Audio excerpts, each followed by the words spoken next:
दोस्तों, आज हम आपके लिए जिस फिल्म को एक्सप्लेन करने जा रहे हैं उसका नाम है ओल्ड बॉय। ये एक कोरियन फिल्म है।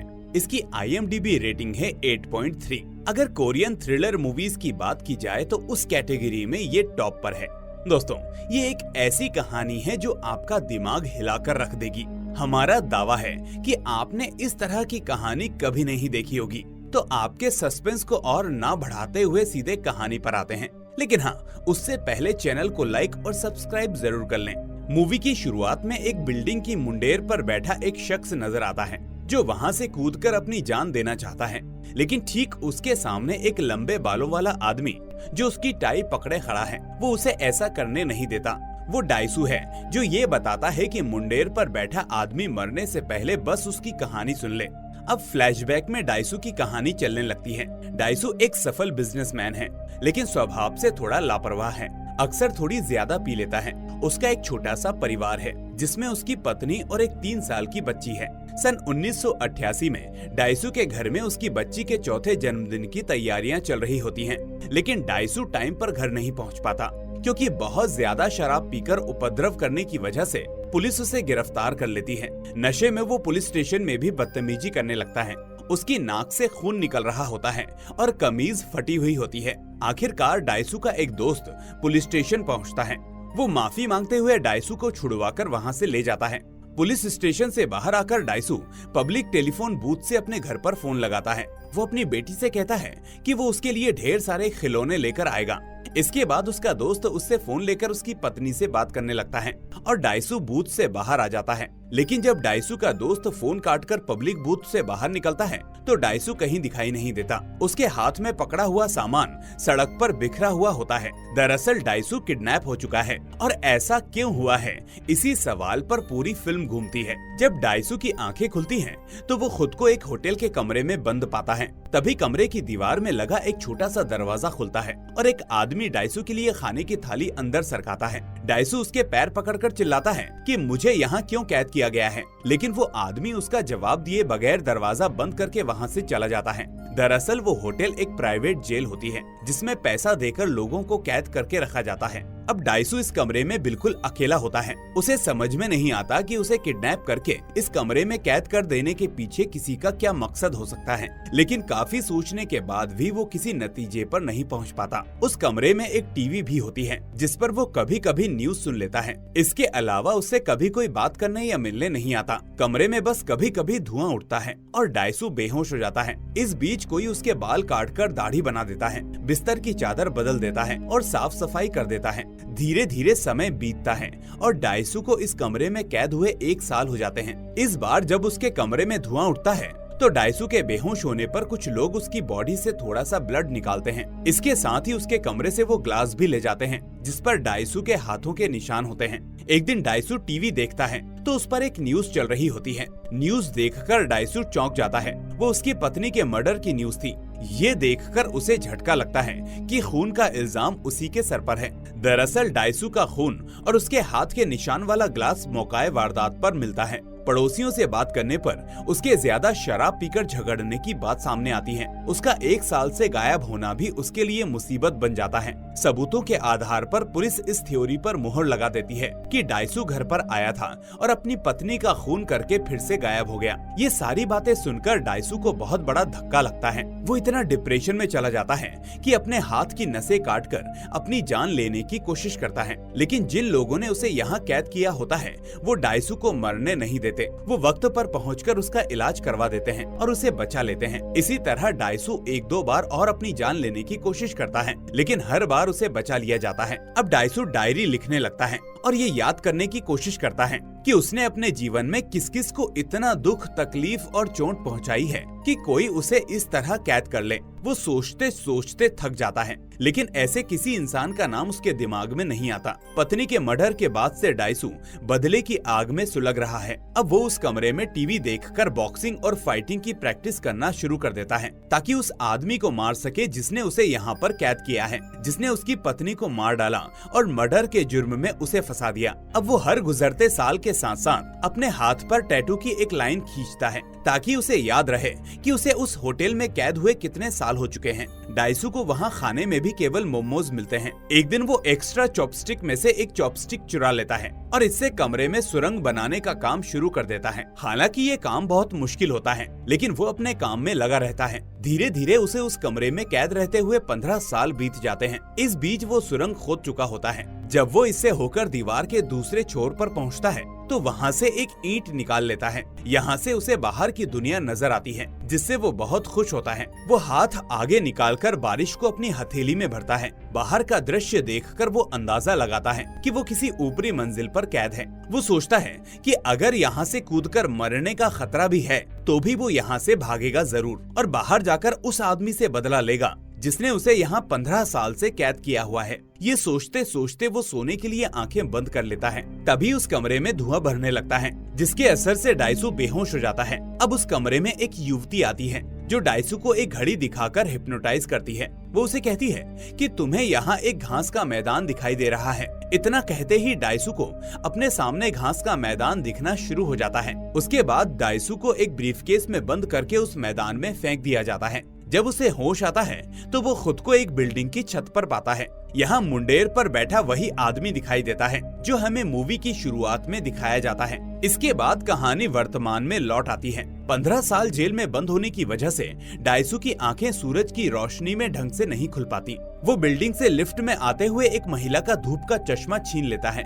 वो बिल्डिंग से निकल ही रहा होता है कि तभी पीछे से एक तेज आवाज होती है। बिल्डिंग की मुंडेर पर बैठा आदमी वहां से कूदकर अपनी जान दे चुका होता है, लेकिन डाइसू रुकता नहीं। 15 साल से बंद रहकर उसका कलेजा पत्थर का हो गया है। उसे अब ऐसी चीजों से कोई फर्क नहीं पड़ता। ये साल 2003 चल रहा है। डाइसू को यहाँ सब कुछ नया नया और अनदेखा सा लग रहा होता है। डाइसू के सिर पर पत्नी के खून का इल्जाम है, लिहाजा वो अपने दोस्तों और रिश्तेदारों के पास नहीं जा सकता। वो सड़कों पर भटकता रहता है।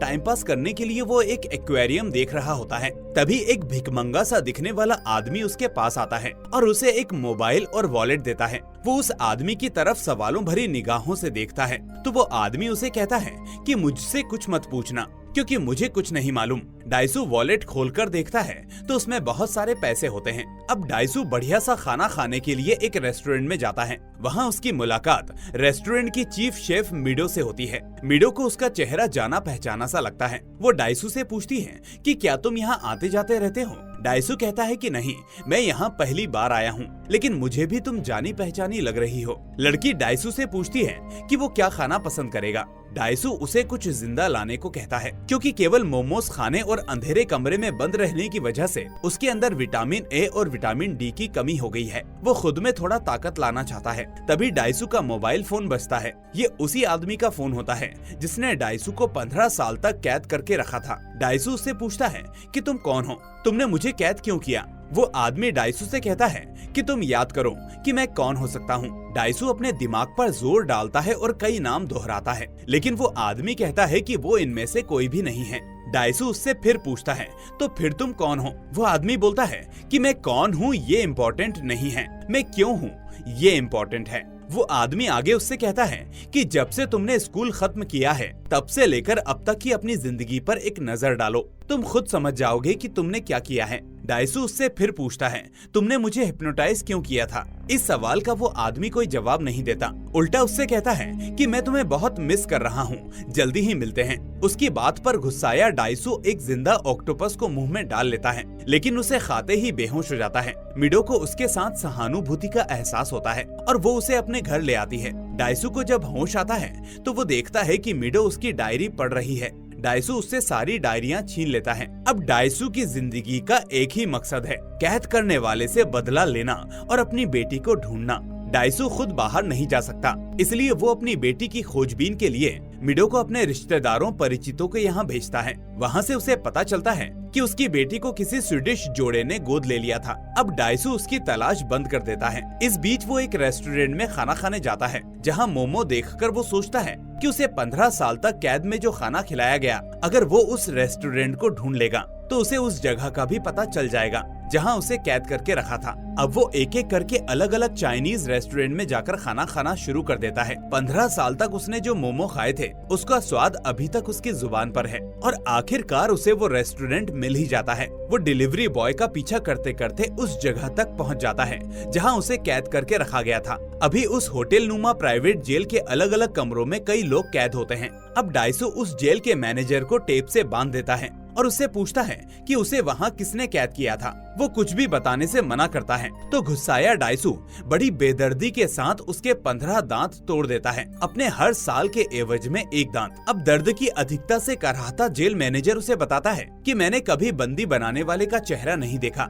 लेकिन मेरे पास उसकी आवाज रिकॉर्ड है। वो उसे ये भी बताता है कि उसे ज्यादा बोलने की वजह से ही कैद किया गया था। जिस कैसेट में उस व्यक्ति की आवाज रिकॉर्ड होती है उसे लेकर डाइसू वहाँ से निकल ही रहा होता है कि अचानक वहाँ जेल मैनेजर के बहुत सारे आदमी पहुँच जाते हैं। वो एक साथ डाइसू पर हमला कर देते हैं, लेकिन जेल के कमरे में पिछले 15 साल की अपनी प्रैक्टिस के बूते डाइसू अकेला ही उन पर भारी पड़ता है और वो सब भाग खड़े होते हैं। हालांकि इस हमले में डाइसू को भी चाकू लगता है और वो जख्मी हो जाता है। खून से लथपथ थका मंदा डाइसू सड़क पर चलते चलते अचानक गिर जाता है। तभी एक आदमी उसे वहाँ से उठाकर एक टैक्सी में बिठाता है और ड्राइवर को मिडो का एड्रेस देकर उसे वहाँ से ले जाने को कहता है। बेहोशी की हालत में भी डाइसू अपनी जान बचाने के लिए उस आदमी को थैंक यू कहता है। तभी वो आदमी डाइसू को और डाइसू कहकर पुकारता है। ये सुनकर डाइसू चौंक जाता है। उस आदमी को उसका नाम कैसे मालूम? उसे उस पर शक हो जाता है, लेकिन इससे पहले कि वो उसके पीछे जा पाता वो बेहोश हो जाता है। जब उसे होश आता है तो मिडो के घर पर होता है, जिसने उसे मरहम पट्टी कर दी होती है। अब वो जेल मैनेजर के पास से लाया कैसेट सुनने लगता है। इसमें एक आवाज होती है, डाइसू को 15 साल के लिए कैद करना है, लेकिन इस तरह जिससे वो पागल ना हो। इसके जवाब में जेल मैनेजर कहता है कि इसके लिए उसके पानी में ड्रग्स मिलानी होगी। जेल मैनेजर जब उस आदमी से डाइसू का कसूर पूछता है तो वो ये कहकर फोन काट देता है कि ये आदमी बातें बहुत करता है। अब डाइसू अपने उस दोस्त के पास जाता है जिसने 15 साल पहले पुलिस स्टेशन से उसकी जमानत कराई थी। अब उसका साइबर कैफे है। ये दोनों गले मिलकर जज्बाती हो जाते हैं और रोने लगते हैं। डाइसू वहाँ अपना मेल बॉक्स चेक करता है। एक मेल से उसे पता चलता है कि कल वो अपनी पत्नी के कत्ल के केस से आजाद हो जाएगा। डाइसू का दोस्त डाइसू की सारी बातें सुनकर उसे कहता है कि उसे अपने दुश्मन को अपने नजदीकी लोगों में ढूंढना चाहिए। जो कोई उसके साथ ये सब कर रहा है वो उसके आसपास का ही कोई है। अब डाइसू को मिडो पर शक होता है क्योंकि उसी ने बगैर किसी जान पहचान के उसकी मदद की थी। वो उसे बांधकर उसे खूब मारता है, लेकिन वो उससे कुछ उगलवा पाता इससे पहले ही उसके दोस्त का फोन आ जाता है।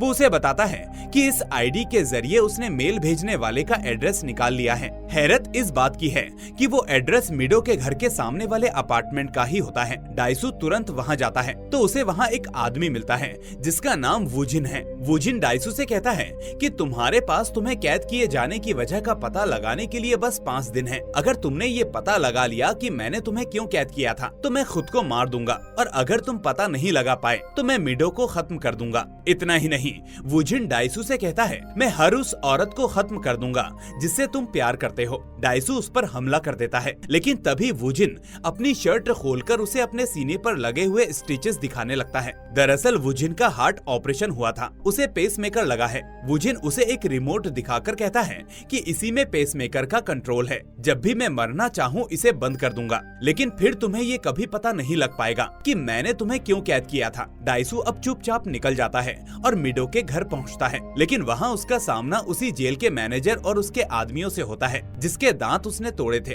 वो डाइसू को वहां पर बांध देते हैं और मारना शुरू कर देते हैं। जेल मैनेजर अपना बदला लेने के लिए उसके दांत तोड़ने ही वाला होता है कि तभी वहां एक आदमी पैसों से भरा ब्रीफकेस लेकर पहुंच जाता है और डाइसू को छोड़ने के लिए कहता है। जेल मैनेजर वो पैसा लेकर वहां से निकल ही रहा होता है कि डाइसू चिल्लाता है मैं तुम्हारा वो हाथ काट दूंगा जिससे तुमने मिडो को छुआ है। अब मिडो अपनी नौकरी छोड़कर डाइसू के साथ एक नई जगह चली जाती है। वो वहाँ खुशी खुशी अपनी जिंदगी जीने लगते हैं और काफी नजदीक आ जाते हैं। एक दिन सुबह जब उसकी आँख खुलती है तो उन्हें वहाँ एक पर्पल रंग का डिब्बा रखा हुआ दिखाई देता है। डाइसू उस डिब्बे को खोलता है तो उसे झटका सा लगता लगता है। उसमें एक कटा हुआ हाथ होता है। ये उसी जेल मैनेजर का था जिसे डाइसू ने धमकी दी थी। डाइसू समझ जाता है कि ये सब वुजिन का ही किया धरा है, लेकिन वो सोचता है कि उसे हमारे बीच हुई बातें कैसे पता चली। इसका मतलब साफ था कि वुजिन ने उसकी बातें सुनी थी। वो अंदाजा लगाता है कि हो ना हो उसके कपड़े, जूते और शरीर में कोई ट्रांसमीटर लगा है,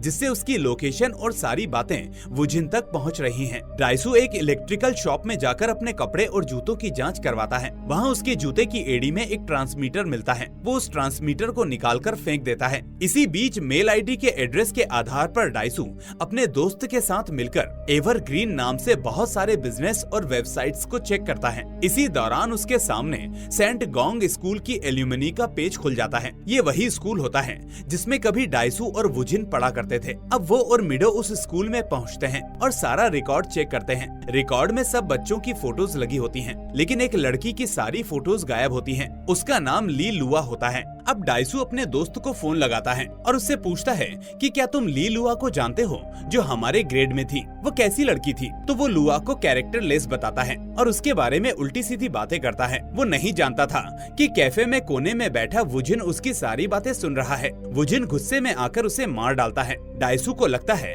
कि उसका दोस्त उसकी वजह से मारा गया है। उसे बहुत गुस्सा आता है और वो मिडो को जेल मैनेजर, जो कि अब उसका दोस्त बन चुका है, उसके पास छोड़कर अकेले ही अपने कैद होने की वजह का पता लगाने निकल पड़ता है। इसके लिए वो हिप्नोटिज्म की मदद भी लेता है ताकि उसे पुरानी बातें याद आ सकें। धीरे धीरे उसे याद आता है कि उसने वुजिन और उसकी बहन को इंटीमेट होते हुए देख लिया था, लेकिन वो इस बात को राज नहीं रख सका। स्कूल छोड़कर जाते वक्त उसने अपने दोस्तों को ये बात बता दी थी। यही उसकी सबसे बड़ी गलती थी, क्योंकि उसके दोस्त ने वो बात सारे स्कूल में फैला दी थी। वुजिन की बहन स्कूल में अपनी बदनामी को नहीं झेल सकी और उसने एक नदी में कूदकर अपनी जान दे दी। इस बीच 5 दिन पूरे हो जाते हैं, जिसके बाद वो वुजिन से मिलने जाता है और वुजिन को बताता है कि मुझे सब याद आ गया है। मैं जान चुका हूँ कि तुमने मुझे 15 साल कैद क्यों रखा। अब अपने वादे को निभाओ और खुद को खत्म कर दो। इसके साथ ही वो वुजिन को लताड़ता है कि तुम कितने गिरे हुए आदमी हो। तुमने अपनी बहन के साथ नाजायज संबंध बनाए और किसी को इस बात का पता ना चले, इसलिए तुमने उसे मार डाला और उसे आत्महत्या का नाम दे दिया। उसकी ये बात सुनकर वुजिन हंसने लगता है और डाइसू से कहता है कि हाँ, मैं चाहता था कि इस बारे में किसी को पता ना चले, लेकिन होते हैं ना कुछ पागल तुम्हारे जैसे, जिनकी वजह से राज राज नहीं रहते। केवल तुम्हारे मुंह खोलने से मेरी बहन को बदनामी झेलनी पड़ी, यहाँ तक कि उसने अपनी जान ले ली। इसके बाद वुजिन डाइसू को ये बताकर सकते में डाल देता है कि उसने मिडो और डाइसू को हिप्नोटाइज किया था। वो वही कर रहे थे जो वुजिन चाहता था। उनका एक दूसरे से बात करना, नजदीक आना, सब वुजिन की मर्जी से हो रहा था। इसके बाद वुजिन डाइसू से कहता है कि जैसे ही मिडो हिप्नोटिज्म से बाहर आएगी, उसे कुछ भी याद नहीं रहेगा, लेकिन मैं तुम्हें कुछ भी भूलने नहीं दूंगा। जब तुम्हें सब कुछ पता चलेगा तो तुम खुद को मारना ही पसंद करोगे। इसके बाद वो वहाँ रखे एक पर्पल बॉक्स की तरफ इशारा करता है। डाइसू उसे खोलकर देखता है तो उसमें एक एल्बम रखी होती है, जिसमें डाइसू, उसकी पत्नी और बच्ची के फोटोज लगे होते हैं। लगातार बढ़ती बच्ची के फोटोज देखते देखते जब वो एल्बम के आखिरी पन्ने पर पहुंचता है तो उसकी जैसे सांसें ही रुक जाती हैं। वहाँ मिडो की फोटो होती है, यानी मिडो उसकी ही बेटी थी। पूरी सच्चाई जानने के बाद डाइसू सकते में आ जाता है। वो वहाँ पड़ी कैंची उठाकर वुजिन पर हमला कर देता है, लेकिन तभी वुजिन का आदमी पीछे से आकर डाइसू को पकड़ लेता है और उसे मारने लगता है। लेकिन इससे पहले कि वो डाइसू की जान ले ले, वुजिन उसे गोली से उड़ा देता है। तभी उसे पता चलता है कि मिडो को उसने जिस जेल के मैनेजर के पास छोड़ा था, वो भी दरअसल वुजिन का ही आदमी था। अब वुजिन मिडो को फोन करता है, जो उसे बताती है कि उसके सामने एक बॉक्स है, उसे इस बॉक्स को खोलने के लिए कहा जा रहा है। डाइसू उसे वो बॉक्स खोलने से मना करता है, क्योंकि वो नहीं चाहता कि उसे अपने रिश्ते की शर्मिंदगी भरी हकीकत पता चले। इसके बाद डाइसू वुजिन पर चिल्लाता है और कहता है कि वो उसकी जान ले लेगा, लेकिन जल्द ही वो टूटकर उसके कदमों पर गिर जाता है। वो वुजिन से कहता है कि मिडो को ये बात मत बताना, वरना वो बर्दाश्त नहीं कर पाएगी। वो वुजिन के सामने गिड़गिड़ाता है और कहता है कि मैं जिंदगी भर तुम्हारा गुलाम बनकर रहूंगा। वो उसके जूते भी चाटता है, लेकिन इससे वुजिन पर कोई फर्क नहीं पड़ता, बल्कि वो और जोर से हंसने लगता है। तभी डाइसू वहाँ पड़ी कैंची से बहुत दर्दनाक तरीके से अपनी जीभ काट लेता है। वो ऐसा इसलिए करता है क्योंकि उसकी जुबान इस सारे फसाद की जड़ थी। अब वुजिन जेल मैनेजर को फोन करके उसे वो पर्पल बॉक्स में रखे एल्बम को मिडो को ना दिखाने का आदेश देता है। लेकिन इसके बाद वो खून से नहाए डाइसू से कहता है, तुम इस शर्मिंदगी के साथ जियोगे कैसे, तुम्हें मर जाना चाहिए, और वहाँ से चल देता है। जाते जाते उसकी जेब से उसके पेसमेकर का रिमोट गिर जाता है। डाइसू लपक कर उस रिमोट को उठाता है और वुजिन की तरफ करके उसका बटन दबाता है, लेकिन उससे कुछ नहीं होता। डाइसू समझ जाता है कि वुजिन ने उसे बेवकूफ बनाया था। वुजिन का बदला पूरा हो चुका है। वो लिफ्ट में जा रहा होता है जहाँ उसे अपनी बहन की याद आती है। उसकी आंखों के सामने अपनी बहन के जान देने का दृश्य उभरता है। अब उसके जीने का कोई मकसद नहीं रह जाता। वो खुद को गोली मार लेता है। उधर डाइसू अपनी शर्मिंदगी के बीच अपना जीवन जी रहा होता है। कुछ समय बाद वो हिप्नोटाइज करने वाली महिला के पास जाता है और उसे एक कागज पर लिखकर उसके दिमाग से उसकी बेटी से जुड़ी सारी यादें मिटाने को कहता है। वो कहती है कि मैं तुम्हारी मदद तो कर दूं,